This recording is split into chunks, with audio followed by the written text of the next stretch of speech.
alladzina hum fi salatihim khashi'un. Syarat pertama, kalau ingin mendapatkan surga Firdaus tadi dan kebahagiaannya diturunkan ke bumi, dibawa sampai mati, masuk ke alam kubur lebih bahagia lagi, maka amalan pertama untuk melatih menguatkan iman itu, coba berlatih untuk menunaikan sholat dengan khusyuk. Kalau Anda kerjakan benar sholat ini, maka apa yang Anda dapatkan? Teman-teman ingat betul, saya mau tanya sebentar.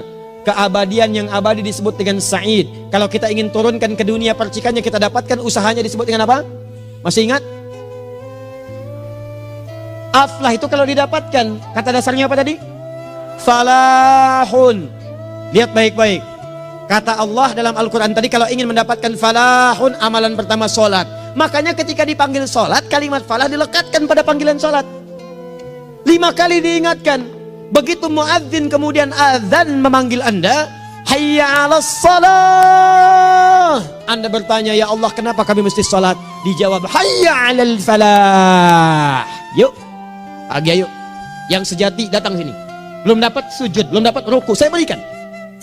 Makanya ketika orang sholatnya benar, dia akan mendapatkan 5 keutamaan. Saat di dunia nih, belum ke akhirat, 5 keutamaan yang tidak diberikan pada orang yang tidak sholat. Atau orang sholat tapi sholatnya nggak khusyuk. Sebab syarat mendapatkannya khusyuk. Alladzina hum fi sholatihim khasyi'un. Bukan alladzina hum fi sholatihim saja, tapi ada kalimat khasyi'un. Artinya yang tidak khusyuk saja nggak akan dapat, apalagi yang nggak sholat. Apa yang 5 ini? Lihat baik-baik. 1. Orang yang sholatnya benar, pertama kali sebelum mendapatkan kebahagiaan hakiki dari Allah Subhanahu wa Ta'ala, akan dirubah dulu perilaku hidupnya menjadi perilaku yang lebih baik. Kalau orang itu sholatnya benar, maka sholat itu akan melatih dia untuk berubah, bertransformasi jadi orang baik. Itu ada di Quran surah ke-29 ayat ke-45. Innas sholata tanha 'anil fahsya'i wal munkar. Sumber keburukan cuma 2, kalau bukan fahsya itu munkar. Maaf, pornografi, porno aksi, LGBT, kata-kata jorok, kotor itu fahsya. Di orang sholat kata Allah, mustahil berkata-kata kotor. Orang sholat tidak akan pernah mencela. Orang sholat tidak punya kata-kata jorok. Jadi kalau ada sekarang orang yang sholat senang mencela orang lain, itu berarti ada masalah dalam sholatnya. Dan dia belum dijamin sebagai ahli surga terbaik. Dan hidupnya nggak bahagia. Nggak bahagia. Aneh nih. Sholat tapi senang celah orang. Aneh. Aneh. Yang paling bahaya adalah menikmati celahannya. Itu yang paling aneh. Anda ngaji. Anda ikut taklim. Taklimnya sesuai Quran, taklimnya petunjuk sunnah. Anda sholat, Anda puasa, tapi Anda masih senang mencela orang lain dan menikmati celahan itu. Kalau nggak mencela, kayaknya nggak komplit kehidupan. Maka ada yang salah dengan ibadah Anda. Ada yang keliru. Karena mustahil taat bertemu dengan maksiat, itu mustahil.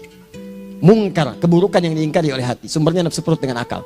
Bohong, mencuri, menipu, membunuh, merampok, membegal, mabuk dan sebagainya. Itu namanya mungkar. Orang sholat gak mungkin mengerjakan mungkar. Jadi kalau sholat kita benar, cukuplah Anda sholat, maka Anda akan jadi orang baik. Makanya kata Nabi, Anda punya anak dari kecil ajarin sholat. Sholat, kalau naik jadi balik, kerjakan terus. Kasih pelajaran membuat dia mengerti. Kalau masih susah, berikan pelajaran. Ini sering diterjemahkan dengan memukul. Mukul di Arab beda dengan konteks mukul sekarang. Mukul di Arab tuh ngasih pelajaran supaya ngerti. Anda bisa terjemahkan dengan konteks lain. Uang jajannya tahan, yang kesukaannya simpan dulu. Bisa dengan konteks kekinian, tapi poinnya kenapa anak Anda dari kecil ajarin sholat, sampai kenalkan dengan masjid, ajari 3 tahun bawa ke masjid, kenalkan dengan masjid, gak ada masalah lari-lari itu sebelum waktu sholat. Kenalkan dulu. Dulu orang-orang tuh begitu, sebelum waktunya dikenalkan, jalan, begitu lari, biarin dulu. Setelah itu diberi pengertian, nah ini bukan tempat berlari, yang berlari di sana nanti, yang di sini nanti akan ada orang-orang baik semuanya. Terus Anda lihat berbaris, baris rapi. Kalau pengen baik ikutan baris nanti. Terus nanti ada yang mimpin di depan, namanya imam. Imam itu siapa ya? Tetangga kita bukan yang Pak Imam, bukan. Bukan. Kalau tetangga kita namanya Imam S. Arifin. Kalau yang ini imam sholat namanya. Imam sholat itu nanti akan pimpin menyembah Allah. Allah siapa ya? Allah itulah yang memberikan ayah rizki. Allah itu yang memberikan ayah rizki sehingga bisa beli tobot buat kakak. Beli robokar poli, ini yang poli, ini yang embers, ini yang heli, ini dulu kakak semuanya tuh yang kasih Allah. Nanti kalau kakak bagus bisa ikut rapi di sini, Allah akan senang, akan ditambah lagi oleh Allah. Oh begitu ya, datang begitu caranya. Ini bukannya waktu sholat belum dikenalin tadi bawanya main-main di masjid. Bahkan ada yang agak repot lagi, di rumahnya susah diatur, dibilang, kamu ini susah diatur, main sana ke masjid, disuruh main, ya main di masjid. Yang salah bukan anaknya, orang tuanya. Apa rahasianya anak itu disuruh ke masjid, suruh sholat? Rahasianya, begitu anak itu sholat dengan baik, maka dia akan tumbuh jadi anak baik di kemudian hari. Itu maksudnya. Nah, sekarang saya agak bingung ini, pendidikan TK sekarang salah sih? Enggak, cuma saya agak bingung mikirnya. Ini anak belum diajarin sholat, udah diajarin manasik. Itu bagaimana cara berpikirnya Ferguson? Agak repot saya mikirnya tuh. Ya. Walaupun salah sih enggak, cuma saya bingung gitu. Kenapa nggak dikerjakan tahap yang pertama dulu? Tangga itu kan berurutan. Nggak bisa Anda lompat langsung ke 5. Kan 1, 2 belum terlewati. Jelas ya? Ah, ini gambarannya. Sholat nih. 1 pasti baik. Ini kalau sekarang sholat, lisan belum baik, mata belum baik, sampai ke kaki, berarti ada yang salah sholatnya tuh. Ada yang nggak tepat. Tangan sembarangan, snack orang ngambil. Awas. Tuh sendal orang, mau wudhu nggak ada sendal, pakai sendal orang. Udah bilang belum? Kehujanan pakai payung orang. Udah bilang belum? Ya kan gampang Ustaz. Ini kan juga mungkin diikhlaskan karena Allah. Ya ikhlas, cuman pakainya belum minjam. Bagaimana kalau sedang pegang payung itu keluar, Anda meninggal? Nah, coba mikirin ke situ. Coba ke kantor. Kalau didorong proyek yang nggak jelas, minta tanda tangan, pikirin lu bagaimana kalau meninggal. Kemarin saya sama teman-teman artis saya katakan begini, Anda ya, kalau Anda mengaji dengan saya, jangan pernah menerima peran maksiat. Walaupun itu sekedar adegan, tapi itu maksiat. Kalau bayangkan ketika Anda memerankan itu, Anda diwafatkan oleh Allah Subhanahu Wa Taala. Maka demi Allah saya katakan tidak ada faedahnya Anda ngaji sekarang, ngaji besok. Ketika Anda menerima peran itu, Anda wafat dalam keadaan bermaksiat di hadapan Allah Subhanahu Wa Taala. Maka saya pun katakan pada Anda, ayo belajar yang betul, pahami. Bangun sholat, belajar, dalami seperti orang tua kita dulu. Tinggalkan nyontek, budaya yang gak jelas. Rasakan ketika nyontek Anda wafat. Apa yang Anda dapatkan? Di Libya itu, kalau nyontek, di Libya ya, saya pernah sekolah di Libya nih. Itu kalau nyontek, dibiarin aja dulu. Dan rekornya 100% ketahuan. Begitu sudah selesai, cuma jeda 2 jam, langsung ada panggilan. Si Fulan silahkan datang ke kantor. Apa yang disediakan di kantor sudah siap. Anda diberi waktu 2 jam dari sekarang, siapkan beres-beres koper Anda. Di sini sudah tertulis Anda akan pulang. Tiketnya sudah lengkap, dikawal 2 orang. Dituliskan di situ anak ini nyontek gak boleh kembali ke sini. Libya. Gak ada, zero tolerance bagi yang seperti itu, keluar. Kami gak terima di sini. Harusnya begitu. Gak ada faedahnya. Yang kita butuhkan amalan dari ilmu, bukan nilai-nilai itu sementara. Gak ada. Sudah. Nah ini akhirnya begini kualitasnya nih. Tertulis di ijazahnya bagus, cum laude, IPK-nya 4, tapi nggak ada aplikasinya. Yang pintar banyak, kita butuh yang baik, pintar yang baik. Sekarang yang pintar banyak, kepintarannya dipakai untuk nipu orang. Itu yang bahaya. Ahli hukum banyak yang dihukum. Ahli ekonomi tidak bisa mengangkat perekonomian. Apa yang salah? Apa yang salah? Ini yang jadi persoalan. Tapi dasar manusia, begitu di sidang mulai pakai peci, pakai baju koko, pakai tasbih, dan pakai kerudung. Luar biasa. Nih 2. Orang kalau sholatnya benar, Allah akan berikan ketenangan dalam jiwanya. Tenang hati. Jangankan musibah kecil, musibah paling besar pun tenang aja dia. Tenang, dia paham rumusnya. Allahu Akbar. Turun Quran surah ke-13 ayat ke-28. Ala bidzikrillahi tatmainnul. Yakinkan pada dirimu, zikir kepada Allah membuat hati tenang. Di antara turunan zikir amalannya adalah sholat. Dari mana taunya? Quran surah ke-20 ayat ke-14. Innani anallahu la ilaha illa ana fa'budni wa aqimis salata lidzikri. Saya Allah, kata Allah ke Nabi Musa. Tidak ada Tuhan selain saya, sembah saya. Bagaimana menyembahmu ya Allah? Tunaikan salat sebagai zikir kepada saya, zikir. Nah, maka kalau Anda sedang tidak tenang, ayo ke masjid. Banyak zikir itu, baca Quran zikir. Quran surah 15 ayat 9. Inna nahnu nazzalna dzikra. Kami turunkan Al-Quran sebagai zikir. Jadi kalau Anda sedang baca Al-Quran, Anda sedang berzikir. Ibu kalau sedang gak tenang, Bu, gelisah, gak enak, gak usah mengeluh, apalagi bikin status gak karuan. Ibu wudhu, ambil mushaf baca. Begitu sedang baca ada ketenangan dalam jiwa. Berdoa, zikir. Kalau sedang gak tenang, besok ada proyek, doa dulu. Doa itu memberikan ketenangan. Makanya doa disebut dengan zikir. Quran surah ke-7 ayat 205. Wadhkur rabbaka fi nafsika tadarruan wa khifatan wa dunal jahri minal qaul. Ayo berzikir, minta kepada Allah dengan segenap jiwamu, mohon dengan penuh ketawaduan. nanti ketenangan diberikan. Menghafal Quran, baca itu zikir. Quran surah ke-54 ayat 17, 22, 32, 40. Walaqad yassarnal Qur'ana lidzikri fahal mim mudzakir. Menyebut nama Allah, Al-Asmaul Husna itu zikir. Sedang ada persoalan, ya Allah, ya Allah, ya Allah, ya Rahman, ya Rahim, ya Malik, ya Qudus, ya Allah, ya Allah, ya Allah, ya Allah. Zikir. Dalilnya Quran surah kedua ayat 152. Fadhkuruni adzkurkum. Sebut namaku, zikir. Apapun akan mengingatmu. Gimana menyebutnya? Ditafsir di Quran surah 17. Ayat keberapa? 110. Qulid Allah awid Rahman ayyamma tad'u falahul asmaul husna. Sebut nama Allah. Itu menenteramkan pada jiwa. Sedangkan sholat gabungan dari semua zikir tadi. Bukankah dalam sholat Anda baca Al-Quran? Bukankah dalam sholat Anda menghafal Al-Quran? Bukankah dalam sholat Anda berdoa? Bukankah dalam sholat Anda istighfar? Anda mohon digabungkan semua itu. Amalan sholat menggabungkan semua jenis zikir. Masa Anda nggak tenang juga? Makanya sholat, jangankan sholat ya, tempat sholat itu yang menenangkan. Tempat sholat, tempat paling tenang di muka bumi. Kalau nggak percaya silahkan ya, Anda sebelum masuk ke Istiqomah ini, begitu Anda masuk kan perasaannya beda kan? Lain. Silahkan cek, kalau cari ketenangan datang ke masjid. Masuk, wudhu masuk, sholat 2 rakaat, tenang. Dekat kipas angin, saking tenangnya, plek, ngantuk tidur. Beneran. Enak. Makanya saat Ramadan kalau orang pengen cari ketenangan, lihat. Di perusahaan-perusahaan penuh tuh musola, pada tidur. Ya, mengamalkan hadis palsu. Ya, dia musaim ibadah, tidurnya orang puasa ibadah, hadis palsu. Nah, itu teman-teman. Itu gambarannya tiga. Orang yang salatnya khusyuk benar, itu dijamin langsung oleh Allah Subhanahu wa taala akan dimudahkan semua urusan hidupnya termasuk rezekinya. Ini yang saya katakan. Jadi saya katakan tadi, di akhirat ini, di surga, rezeki tinggal ngambil. Anda kalau benar sholatnya, itu langsung dijanjikan oleh Allah. Rezeki itu nggak perlu Anda banyak pikirkan. Ikhtiar sedikit, datang. Bahkan dari sisi yang tidak Anda duga. Apa dalilnya? Quran surah ke-65 ayat 2 dan 3. Ditafsir di Al-Baqarah ayat 2 dan 3. Wa may yattaqillaha yaj'al lahu makhraja. Ada orang yang meningkatkan takwanya kepada Allah, kami mudahkan urusan hidupnya. Setiap persoalannya diberikan jalan keluar, mudah.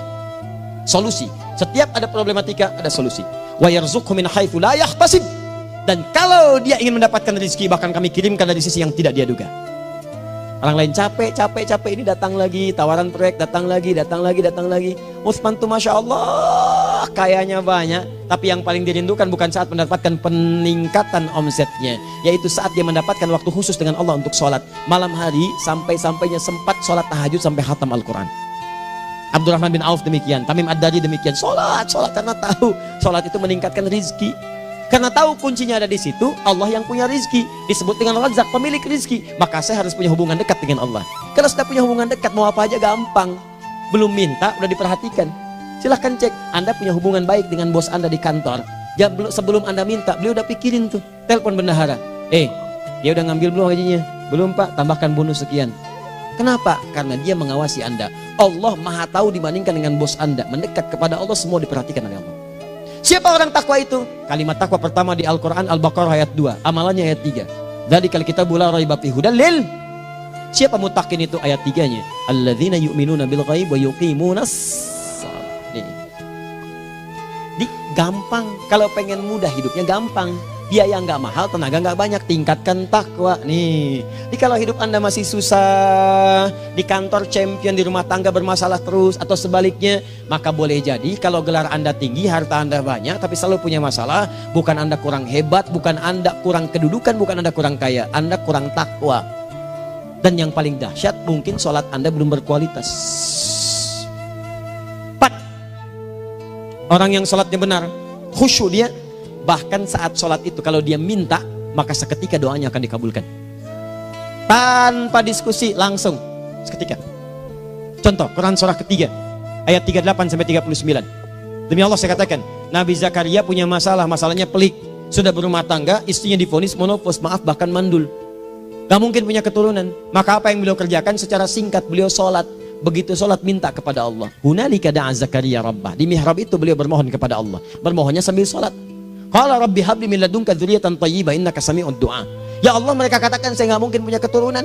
Sekarang saya ingin katakan, ya Allah, saya hanya minta darimu saja, saya nggak akan dengarkan mereka. Ya Allah, mohon Engkau maha mendengar, ya Allah. Maha mendengar doa saya. Kalau kepada yang maha mendengar aja nggak mengabulkan, kepada siapa lagi saya mesti minta? Apa yang terjadi? Fanadatul malaikatu wa huwa qa'imun yusalli fil mihrab. turun malaikat mengabarkan, sedangkan beliau masih sholat, belum selesai dalam sholatnya. Sholat khusyuk itu belum selesai sholat aja dikabulkan, doa sudah turun. Sholatnya belum selesai, doa sudah dikabulkan. Annallaha yubashshiruka bi Yahya. Allah kasih kabar gembira, doa kamu didengar, dikabulkan, kamu akan punya anak, namanya langsung dari Allah Yahya. Artinya hidup yang mustahil menurut manusia, lahir seorang dari rahim perempuan yang menepus dan mandul, bayi yang hidup, kata Allah nggak ada yang mustahil bagiku, jadi dan jadi dia. Berita baiknya, Nabi Zakaria sholat dikabulkan. Umat Nabi Muhammad sebelum sholat sudah ditunggu oleh Allah, mau minta apa, aku kabulkan sekarang. Hadisnya qudsi, saya bacakan. Hadatsana qala Rasulullah sallallahu alaihi wasallam, qala Allahu azza wa jalla, qasamtu shalah baini wa baina abdi. Kata Allah, saya bagi dua ya salat antara aku dengan hambaku. Wali abdi ma sa'ala. Kalau hambaku benar salatnya, aku berikan apapun yang dia minta sekarang. Idza qala al-abdu alhamdulillahi rabbil alamin.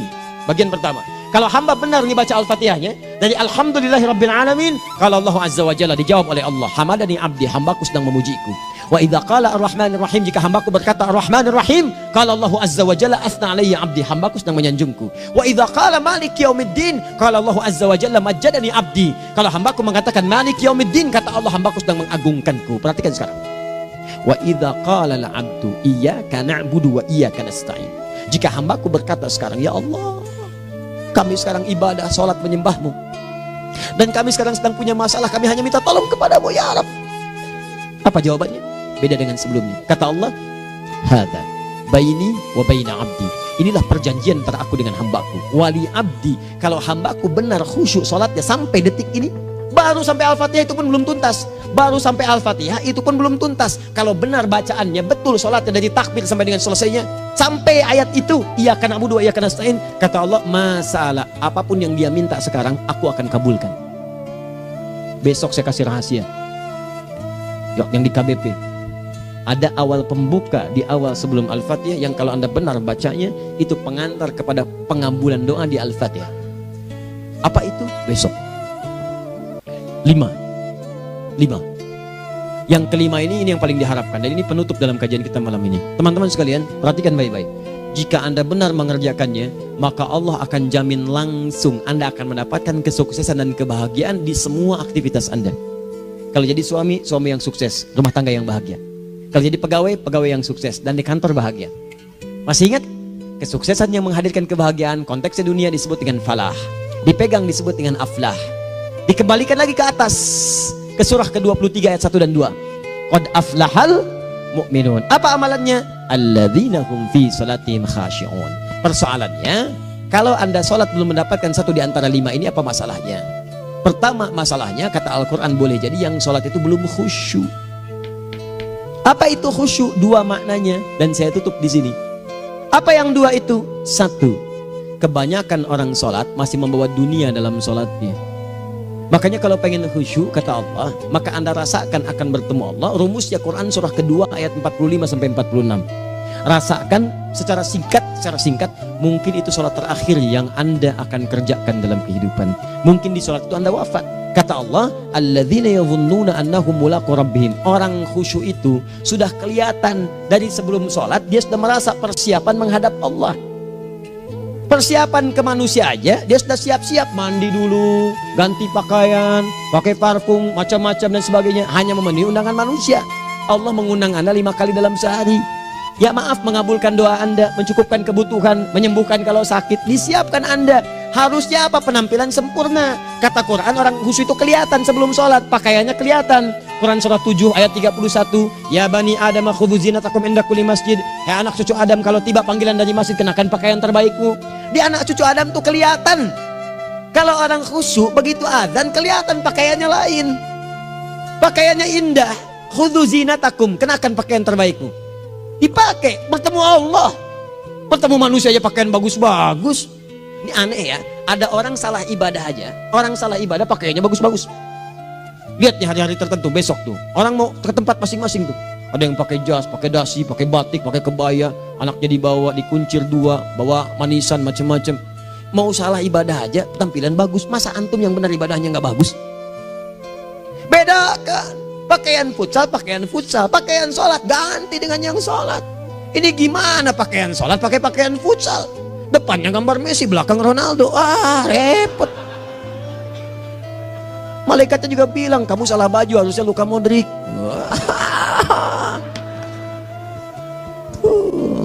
Apalah saya. Ayo mau tanya apa? Mourinho dipecat saya tahu. Lagi nganggur sekarang, ditawarin Benfica dia nggak terima. Sekarang jadi dia komentator di beIN Sport. Nanti sebentar lagi dia akan komentari laga Saudi dengan Qatar dan komentari laga Arsenal dengan Inter. Digantikan oleh Solskjaer. Dia super sub dulu. Ya, super sub. Ya, the baby assassin, ya pembunuh yang berwajah baby face. Masuknya di akhir-akhir, gol.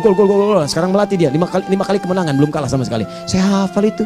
Tapi masih di urutan ke-6, tapi jaraknya ke yang ke-4 itu tinggal 3 poin lagi. Hafal saya, Liverpool tahu cuma 4 poin sekarang bedanya, kemarin 7 kalah 2-1 sama Manchester City. Walaupun banyak analisis yang menyebutkan mungkin itu diberikan saja gitu kan, karena ada yang lain-lain. Hafal kedua Manchester City, hafal saya. Ayo mau tanya apa lagi? Tottenham Hotspur ke bawahnya, ada Chelsea, ada Arsenal, baru kemudian Manchester United. Liga Italia, wah udah gak kekejar Juventus. Ya, apa lagi? Dan seterusnya lah. Gak ada ujungnya bahas yang begituan. Jelas ya? Maksud saya, Anda tanya itu saya jawab. Tapi tidak menghilangkan ibadah kita yang lain. Dan apa ruginya? Ya tahajud dah. Apa yang bisa dikerjakan besok, lihat besok. Ya kan tahajud kan bisa besok. Ada orang tahajud jam 10 pagi? Gak ada. Lebih baik Anda kerjakan malam tahajud. Yang tidak bisa dilihat malam, bisa dilihat besok. Cara berpikirnya bagaimana kalau besok meninggal? Gak kesampaian teman-teman sekalian. Gak kesampaian. Nah maka dari itu, Anda kalau mau ada panggilan sholat, siap-siap baju yang bagus. Itu sempurnakan. Anda panggilan orang mandi. Panggilan Allah, buka Quran surah 5 ayat 6. Sempurnakan wudhu. Ya ayyuhalladzina amanu idza qumtum ila sholati faghsilu wujuhakum. Wudhu yang baik. Berpakaian yang rapi. Kenapa? Karena boleh jadi saat dipanggil Anda wafat saat itu. Maka wafat Anda dalam keadaan yang suci, dengan keadaan tobat, dengan pakaian terindah pada saat itu. Yang kedua, maaf, orang-orang kurang khusyuk itu saya tutup. Yang kedua itu karena kebanyakan orang sholat tidak paham, tidak mengerti apa yang dibaca dan dilakukan dalam sholatnya. Jujur pada diri sendiri, jawab pada diri Anda. Sampai sekarang Anda sholat, berapa persen bacaan sholat yang Anda pahami? Jangan-jangan selama ini Anda sholat ribuan kali sujud, ribuan kali ruku. Gak ada yang paham yang dibaca. Sekian persen yang paham, bagaimana sholat Anda bisa khusyuk? Pekerjaan Anda dipahami, urusan akhirat Anda gak dipahami. Di mana cara berpikirnya? Aku yang bagaimana atau engkau yang harus bagaimana? Ya, coba berubah. Nah ini baru satu amalan, belum yang lainnya. Ada 5 amalan lagi yang kalau kita bisa turunkan itu, selain sholat yang khusyuk, maka jaminan tadi akan datang. Baru sholat khusyuk aja 5 datang, apalagi ditambah dengan 5 amalan lainnya lagi. Demi Allah saya katakan, dunia kecil sekali, gak ada nilainya. Akhirat aja enak, nikmat. Saya ketemu Ustaz Arifin beberapa waktu lalu, dan kita doakan semoga Allah berikan kesembuhan, kesehatan. Saya datang, biasa kita adamin berdoa, duduk. Bang istirahat, bang butuh istirahat, umat udah nunggu. Dah gak usah mikir yang lain, karena beliau cerita masjid, cerita zikro, cerita mana. Ya insya Allah, nitipin ini, nitipin itu dan seterusnya. Dan yang paling indah adalah, bang kita saling panggil weekend. Nikmat, gak ada yang senikmat ini. Zikir, Allah, doa. Nah bayangkan sakit tapi masih nikmat gitu. Nikmat. Iya bang, saya paham. Istirahat dulu. Banyakkan nanti orang jengkuk. Saya pamit dulu ya, supaya bisa istirahat, supaya tenang. Lama kita pegangan tangan, ngobrol, saling mendoakan. Itu nikmat. Dan cara berpikirnya kalau sudah pakai iman, semua nikmat. Ada uang nikmat, gak ada uang nikmat, sakit nikmat. Karena cara berpikirnya lain. Nanti kita bertemu lagi, saya terangkan pada Anda. Dan saya contohkan satu kisah.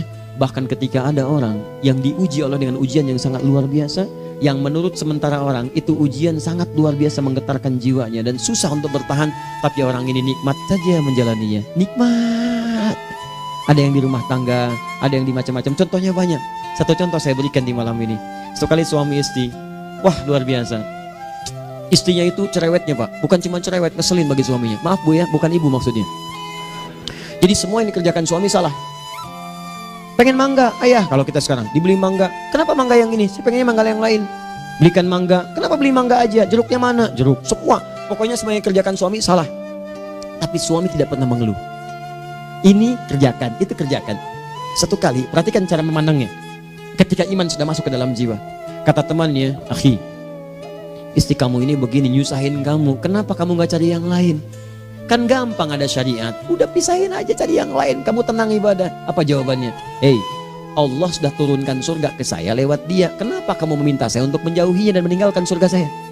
Di cara melihat dia, bukankah ketika ada berbagai keluhan saya sabar? Bukankah sabar mendekatkan saya ke surga? Allah kirimkan tipikal istri seperti ini supaya mendekatkan saya ke surga. Dengan itu kan saya banyak pahala. Saya sabar, pahala banyak. Sudah Allah berikan pahala kepada saya, kamu malah nyuruh saya untuk berpisah dengan pahala itu. Perhatikan cara berpikirnya, indah. Kalau rumah tangga seperti ini semuanya enak. Suaminya biasa-biasa, istrinya cantik, luar biasa. Begitu berdandan kelihatan kata suaminya, Masya Allah, wajahnya tak berpaling, mata tak berkedip. Kata istrinya, ya zauji madzabik, sayang kamu kenapa? Wallahi syakiran lillah bihadari, demi Allah aku bersyukur mendapatkan istri secantik kamu. Kata istrinya, nahnu fil jannah zauji, kita berdua di surga. Kata suaminya, kok bisa begitu jawabanmu? Iya, kamu bersyukur dengan keadaanku, aku bersabar dengan keadaanmu. Catat. Bukankah orang syukur dan sabar di surga? Tuh lihat, canda-canda orang-orang soleh itu begitu. Nikmat ketawa walaupun nyelekit di hati. Cuman bawaannya enak gitu. Nah, nanti itu ada tuh, nanti saya turunin tuh. Yang di rumah tangga, yang ini, yang itu nanti. Kapan? Pertemuan berikutnya. Ya, jadi kita cukupkan dulu di malam ini apa yang kita pelajari supaya nanti nggak terlampau banyak kita dapat materi. Cuma sayang sedikit mengamalkan. Saya sudah tuangkan di sini. Banyak saya tuliskan termasuk di keluarga, di macam-macam. Ini saya tulis tapi silahkan Anda baca. Kalau ada manfaat silahkan dapatkan. Kalau ada yang kurang silahkan sampaikan untuk dikoreksi. Semoga Allah muliakan kita semua insya Allah. Sekali lagi, perbaiki hidup. Jangan banyak mainnya.